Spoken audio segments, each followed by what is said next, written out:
भाई जिस खानदान से जिस कुल से भगवान रामचंद्र जी थे, उस कुल का कोई ट्रस्ट में एक आदमी तो रहना बहुत जरूरी था। मांग है। नहीं, मांग नहीं, ये जायज़ है, रहना चाहिए था। भाई एक तो मैं ये कहता हूँ, एक भगवान राम के कुल के होते और एक राजा जनक जी के कुल के। जो भी राम जी को मानने वाले हैं, सबका मन हर्षोल्लासित था। और फिर ऐसे स्थान पे इस तरह की घटना का होना या सुनाई देना, ये निश्चित रूप से बहुत ही दर्द देने वाला है लोगों को। बाहर से हमारे श्रद्धालु आते हैं, प्रेम भाव से भगवान को अर्पित करते हैं, चढ़ाते हैं। सोना चांदी पता नहीं कितना कुंटलों में गायब कर दिए हैं, जो आज तक पता नहीं है। और जो भी इसमें दोषी हो, हमारी यही मांग है कि उनके ऊपर कड़ी कार्रवाई हो। मिश्रा जी, आपका बहुत बहुत स्वागत है। बहुत बहुत धन्यवाद आपका। ठीक है, मुलाकात आपसे हमारी बहुत दिन बाद हो रही है। हाँ, इस समय गर्मी भी है। हाँ। और हमारे देश में 2-3 घटनाएं हुए और गर्मी बढ़ा दी हैं। तो गर्मी तो इस समय अयोध्या में 2 चीज़ की चल रही है। गर्मी तो जो तापमान का वो चल ही रहा है, और एक गर्मी अयोध्या राम मंदिर। नहीं तो ये तापमान वाली गर्मी फीकी पड़ गई अयोध्या वाली गर्मी से। हाँ। क्योंकि जो 500 वर्षों का सपना था, भगवान ने पूरा किया। उसके बाद ये सब लोग अपना सपना पूरा करने के लिए पूरे जितने ट्रस्ट के सदस्य हैं, सब मिलकर ऐसी चोरी किए कि अपने तो मालो माल हो गई, लेकिन पूरे अयोध्या को शर्मसार कर दिए हैं, जो कि बहुत गलत है। और मैं सरकार से मांग करता हूँ, सरकार से क्या मांग करूँ, सरकार के ही सब आदमी हैं जो ट्रस्ट में हैं। केंद्र सरकार की बनाई हुई ट्रस्ट है। इस ट्रस्ट में जितने भी सदस्य हैं, सबके ऊपर आरोप है, क्योंकि पैसा गायब हुआ है, और वो भी काफ़ी मात्रा में। ये तो 100-200 करोड़ कहने के लिए है, पता नहीं कितना हज़ार करोड़ गायब कर दिए हैं। पैसा तो गायब, जब से अयोध्या राम मंदिर बना है, आज तक बहुत रुपए गायब किए हैं। और हम भगवान से यही प्रार्थना करते हैं कि जो भी चोरी किए होंगे, उनकी औलादें गर्त में जाएंगी और उनको भगवान प्रणाम देंगे। भगवान देंगे वो तो अलग चीज़ है, सरकार को भी देने चाहिए। जो भी दोषी हैं, इनको पकड़ के। ये हिंदुओं की आस्था के साथ खिलवाड़ हुआ है। और क्या, आस्था के साथ खिलवाड़ हुआ है, नहीं होना चाहिए। इससे हमारे अयोध्या की और राम मंदिर की बहुत पूरे विश्व में बदनामी हुई है, जो बहुत ही गलत है। अच्छा, सवाल ये खड़ा हो जाता है, जैसे अयोध्या राम मंदिर में चोरी हुआ, उसके बाद सुनने में आता है कि ट्रस्ट के लोगों का इस पर हाथ है, और उसके बाद ये होता है कि बाहरी लोगों का भी इसमें हाथ हो सकता है, क्योंकि ये छोटा मोटा काम तो हुआ नहीं, बहुत बड़ा इसमें हाथ है, और इसमें कई जगहों के लोग इसमें शामिल होंगे।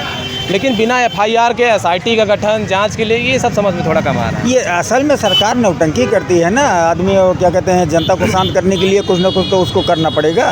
जैसे नौटंकी गांव में होती है, एक एक किरदार आते हैं, जनता को बैठाने के लिए बैठे रहे और हमारा काम चलता रहे, उनका कार्यक्रम चलता रहे और जनता बैठी रहे। उसी प्रकार ये सरकार करती है। जैसे ये मामला हुआ, इतने लोग ट्रस्ट में हैं, उनके ऊपर आरोप लगा, SIT गठित कर दिए। अरे डायरेक्ट FI करके उनको उठाइए, पूछताछ कीजिए, कड़ाई से अभी पूछताछ हो, क्या कहते हैं, सामान बरामद होगा, पैसा बरामद होगा। यहाँ पैसे की बात ही छोड़िए, कितना पैसा गायब हुआ। जो सोना चांदी बाहर से हमारे श्रद्धालु आते हैं, प्रेम भाव से भगवान को अर्पित करते हैं, चढ़ाते हैं। सोना चांदी पता नहीं कितना कुंटलों में गायब कर दिए हैं, जो आज तक पता नहीं है। और जो भी इसमें दोषी हो, हमारी यही मांग है कि उनके ऊपर कड़ी कार्रवाई हो, ताकि भगवान राम। अच्छा, राम मंदिर बना, उसके बाद ट्रस्ट का गठन हुआ, तो ट्रस्ट का गठन करने से पहले ये तो उनको पता रहा होगा कि जिम्मेदारी के साथ इतना बड़ा ट्रस्ट बना रहे हैं, और इतना बड़ा मंदिर है, आस्था का केंद्र है, प्रभु राम का मंदिर है, क्योंकि इतना साल पुराना मुद्दा था। उसके बाद ये जाके 19-20 में ख़त्म हुआ है, तब से मंदिर बन रहा है, तो 7-8 साल तो लगभग इसको बनते हो गया। बीच में महाकुंभ आया, उसमें भी मतलब करोड़ों की संख्या में श्रद्धालु आए डेली। और अगर ये कह रहे हैं कि अगर पैसे चोरी का आरोप लग रहा है, तो अगर 100-200 करोड़ रुपए का आरोप इन पर लग रहा है, तो जो कुंभ में लोग आ रहे थे, उसमें तो कोई गिनती नहीं होगी चोरी की। उसमें कोई गिनती नहीं। एक दिन में जब महाकुंभ चल रहा था, तो एक दिन में अयोध्या में 10 से 12 लाख श्रद्धालु आते थे आराम से। अब आप सोचिए, आज जो कि गर्मी का दिन है, तब क्या कहते हैं, 1 लाख 1.5 लाख 2 लाख आदमी आते हैं। तो उस कुंभ में 10-12 लाख आते थे, डेली का चढ़ावा। और ये जो ट्रस्टी बने हुए हैं, कितना घोटाला किए होंगे, ये ऊपर वाले जाने, या तो इनसे जांच बढ़िया हो, इनके ऊपर सख्त कार्रवाई हो, तब ये पता लग सकता है। अच्छा, इनका एक ड्राइवर था टिन्नू, रामशंकर टिन्नू। ये पहले परमहंस महाराज जी के साथ में रहते थे, सुनने में आता था। उसके बाद ये चंपत राय जी के साथ 15-20 साल लगभग हो गया है। तो मेरा कहने का मतलब ये कि अगर ट्रस्ट का जो महासचिव है, अगर चलिए उसके ऊपर आरोप लगा तो ठीक है, पर ड्राइवर इतना अमीर कैसे हो जाते हैं? अरे तो भाई जैसे आप सचिव हैं, आप किसी को अधिकृत कर दीजिए कि पूरा काम ये देखेगा। जैसे हम बुजुर्ग हो गए हैं, चंपतराय जी बुजुर्ग हो गए हैं, उतना नहीं दौड़ सकते हैं, तो उन्होंने रामाशंकर टिन्नू यादव को कार्यभार दे दिया। अच्छा। वो पूरा एकदम मैनेज करते थे, किसको कहाँ बैठना है, किसको कहाँ कितना ले जाना है, जो चढ़ावा आ रहा है कहाँ रखा जाएगा, मतलब पूरी व्यवस्थापक वही थे। तो चंपतराय जी उनको पूरा कार्यभार दे दिए थे, वो देख रहे थे। अच्छा, इस पे जैसे ये राम मंदिर पे जो आरोप लगा, कहते हैं आरोप नहीं, ये अत्याचार है। अत्याचार है, डकैती है। कोई भी नेता इस पर बोल नहीं रहा है। देखिए, जैसे ये निश्चित रूप से इतना गंभीर विषय है, और चूँकि लोगों की आस्था का अहित तो हुआ है, लोगों की आस्था भावना आहत हुई है, लोग कष्ट में हैं, लोग बहुत दर्द में हैं, क्योंकि 500 वर्षों का संघर्ष था। जब 500 वर्षों में हजारों हजार कारसेवक शहीद हुए प्रभु श्री राम के लिए, श्री राम के मंदिर के लिए, और मंदिर बना, सब खुश हुए, सब प्रसन्न हुए, एक उत्सव जैसा माहौल बना पूरे देश में, पूरे विश्व में। जो भी राम जी को मानने वाले हैं, सबका मन हर्षोल्लासित था। और फिर ऐसे स्थान पे इस तरह की घटना का होना या सुनाई देना, ये निश्चित रूप से बहुत ही दर्द देने वाला है लोगों को। अब ऐसे दर्द वाले मामले में, ऐसे कष्टकारी विषय में कोई भी अभी तब तक नहीं बोल सकता जब तक चीज़ें साबित ना हो जाएं, क्योंकि लोगों के मन में ये भी है कि क्या पता ये विपक्ष की चाल हो, उनके द्वारा फैलाया गया एक षड्यंत्र हो, अफवाह हो, क्योंकि लगभग चीज़ें हो रही हैं पॉलिटिकल क्राइटेरिया को सेट करने के लिए अपने। तो ये एक संभावना इसकी भी बनती है, इसलिए भी नेता लोग इस बात पे बोलने से बच रहे हैं। जब तक एसआईटी की जांच की कोई रिपोर्ट नहीं आती है किसी एक दिशा में, तभी कोई एक सही मार्ग उससे तय होगा कि लोग क्या बोलेंगे।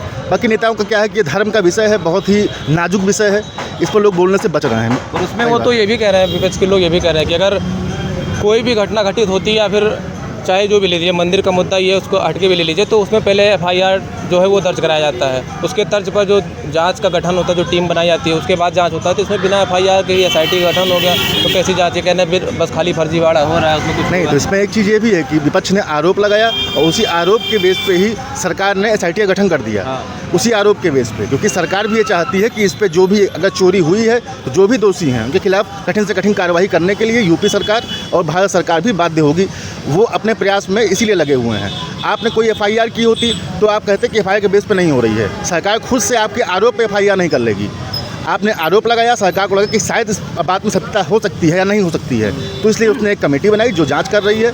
उसकी एक रिपोर्ट कल दे चुके हैं वो लोग, उसकी अगली रिपोर्ट एक हफ्ते में और आ जाएगी, फाइनल रिपोर्ट। अच्छा, वो ये भी कह रहे हैं, जैसे एक सवाल मेरा ये है कि अगर मर्यादा पुरुषोत्तम भगवान श्री राम का मंदिर बना और इतना पुराना मुद्दा था, उसको ख़त्म किया इन्होंने और मंदिर बनाया, तो मतलब अगर भारतीय जनता पार्टी श्रेय ले रही है वो एक अलग मुद्दा है। पर मेरा सवाल ये है कि अगर रघुवंशी कुल का, क्षत्रिय कुल का कोई यहाँ पे ट्रस्ट में व्यक्ति बिठाना क्या ये ज़रूरी था? नहीं, देखिए ऐसा है कि इसमें कोई जातिगत देख के किसी को नहीं रखा गया। नहीं, ये बात नहीं, आपने बहुत सही सवाल किया है भाई। जिस खानदान से, जिस कुल से भगवान रामचंद्र जी थे, उस कुल का कोई ट्रस्ट में एक आदमी तो रहना बहुत जरूरी था। मांग है। नहीं, मांग नहीं, ये जायज़ है, रहना चाहिए था भाई। एक तो मैं ये कहता हूँ, एक भगवान राम के कुल के होते और एक राजा जनक जी के कुल के, दो सदस्य इसमें रहना जरूरी था। तब ये जो फर्जीवाड़ा हो रहा है, ये इस पे अंकुश लगता, क्योंकि अपने वो कुल खानदान का बदनाम नहीं होने देते, और ऐसे क्या कहते हैं डकैती जो हो रही है वो नहीं होती। और बहुत ज़रूरी था, कम से कम जिस कुल के रघुवंशी भगवान रघुवंशी थे, उस कुल के कोई भी पूरे भारत में अगर देखा जाए, फिलहाल यहाँ तो बहुत कम ही होंगे, राजस्थान वगैरह में बहुत हैं, वहाँ से एक सदस्य तो आपको मिल ही जाता, और एक राजा जनक के यहाँ से मिल जाते, तो इसमें रखना जरूरी था। अच्छा, जैसे ये कहते हैं कि अयोध्या में राम मंदिर बनने के बाद अयोध्या में जो राम की लूट ये चल रही, इस पर क्या विचार है? ये तो निश्चित ही हुआ है, क्योंकि नई पर्यटन नगरी बनी है अयोध्या, लोगों को इसका अनुभव नहीं था। जैसे आप बनारस की बात करें या नैनीताल की बात करें, जो स्थान मथुरा की बात करें, जहाँ पे पहले से पर्यटन चल रहा है, वो लोग उसके लिए अब पूरी तरीके से अभ्यस्त हो गए हैं। अयोध्या के लोगों को इसका अभ्यास नहीं था। अचानक से यहाँ पे विकास शुरू हुआ, और निश्चित ही विकास हुआ है अयोध्या में। योगी जी के नेतृत्व में अयोध्या में विकास हुआ है। उस विकास में लोगों के मकान भी टूटे, कई लोग जद में आए, उनका नुकसान भी हुआ। लेकिन विकास हुआ अयोध्या में और फिर पर्यटन बढ़ा। अचानक से जब पर्यटन आया तो बाहरी लोग भी आए व्यवसाय करने के लिए। आप एक बार निकल जाइए टेढ़ी बाजार से लेके और आपको नया घाट तक दोनों तरफ जो दुकानें मिलेंगी, जो आपको रेस्टोरेंट मिलेंगे, वो मिलेंगे बाहरी लोगों के। जो बाहर से पूंजीपति हैं वो आके अपना बनाए रेस्टोरेंट, अपना बनाए होटल, अपना बनाए। गुजरात से भी कुछ लोग आके यहाँ पे दुकान खोल दिए। गुजरात से नहीं, गुजरात से भी आए, तो महाराष्ट्र से भी आए, तमिलनाडु से भी आए, दिल्ली से भी आए, पंजाब से भी आए, राजस्थान से भी आए, रोजगार मिला। सभी लोग आए। बाहरी लोगों ने आके यहाँ पे अपना काबिज हुए और वो लोग लूट मचाने में खाली यहाँ का आदमी नहीं कर रहा है, अयोध्या का आदमी की वहाँ पे कोई ऐसी व्यवस्था ही नहीं बनी है। बल्कि एक बात हम बताएं आपको कि अयोध्या का आदमी हुआ, चाहे गोंडा का आदमी हुआ, चाहे सुल्तानपुर का, चाहे अम्बेडकर का, ये तो परेशान है इस बात से। जगह जगह इतनी बैरिकेडिंग है कि वो अपना निजी काम में उसको दिक्कत आ रही है, लेकिन फिर भी राम जी के प्रति उसकी जो आस्था है, उस आस्था की वजह से वो उस कष्ट को झेलने को भी तैयार है कि हम बैरिकेडिंग भी सह लेंगे, हम अपने ही शहर में कैदी बन के भी रह लेंगे, लेकिन हमारे मंदिर में चोरी नहीं होनी चाहिए। जो भी इसमें चोर हैं उनकी जाँच हो, उनके खिलाफ सख्त कार्रवाई हो। तो क्या लगता है निष्पक्ष तरीके से जाँच होगी और इसका बिल्कुल योगी जी के नेतृत्व में हमें पूरा विश्वास है कि निष्पक्ष जाँच होगी, होनी चाहिए। जो दोषी हों उनको सज़ा मिलनी चाहिए और जितने भी जो दोषी हों उसको ट्रस्ट से बाहर कर देना चाहिए। सही आदमी को ट्रस्ट में रखना चाहिए। अच्छा, इस ट्रस्ट में दो ही हमको सही क्या कहते हैं सदस्य लगे थे, एक महंत नृत्य गोपाल दास जी और दूसरे राजा विमलोन मोहन मिश्रा, जो अभी इस समय है नहीं, स्वर्गवास हो गया है।